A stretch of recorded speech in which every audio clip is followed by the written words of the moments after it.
Over here, you can see that I have an image opened up over here in the expert mode. And here you can see that I have a picture of a child right here. And the child is not smiling much. So what I want to do is I want to make her smile. And in this case, and if you want to make other facial feature changes, then you can use an option called Enhance Facial Features. So I'm in the expert mode itself. So all you need to do around over here is go around over here onto Enhance, and once you go around over here you can see that adjust facial feature is an option. So once you click on it, what happens is that a new window pops up and it detects out the face in the picture. So here you can see you can work around with the smile. You can make the girl frown more, or you can make her smile over here as well, but you just need to do it subtly so that it does not actually look creepy. So you just need to go around and make her smile a bit, as you can see right here. So you can see that this change is subtle. You can work around with the height, as you can see, of the lips over here as well. So that is what you can do. So you can make the lips more closed, or you can make it a bit more open right here, just like this as well. So you can work around with the width of the mouth over here as well and make it a bit more smaller or wider as well. So let me just go around and make her smile a bit as well.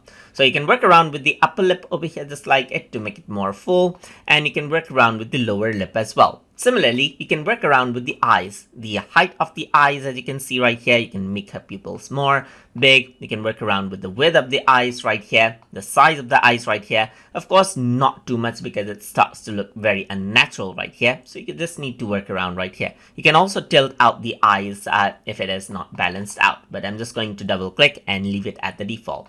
You can increase and decrease the distance of the eyes as well, but again, I don't need to make changes to that, so I'm just going to keep it as it is.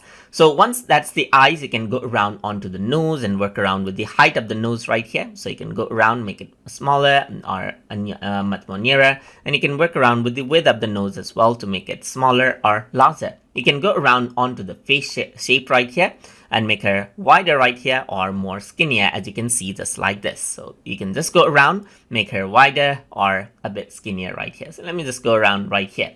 You can work around with the forehead height over here, just like this as well, according to how you like, and you can go around with the jawbone shape over here, just like it.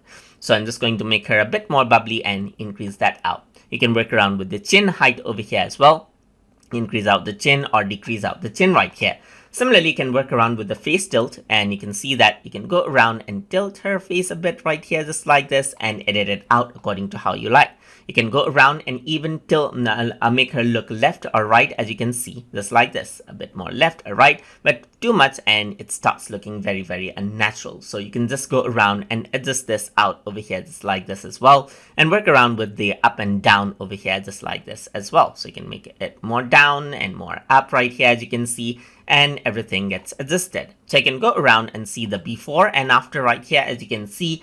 And to apply it, you can go around and press OK, and that is applied right here, just like this. And that is how you can enhance facial features inside of Adobe Photoshop Elements. So I hope you guys learned something as always. And as always, please like, comment, share, and subscribe.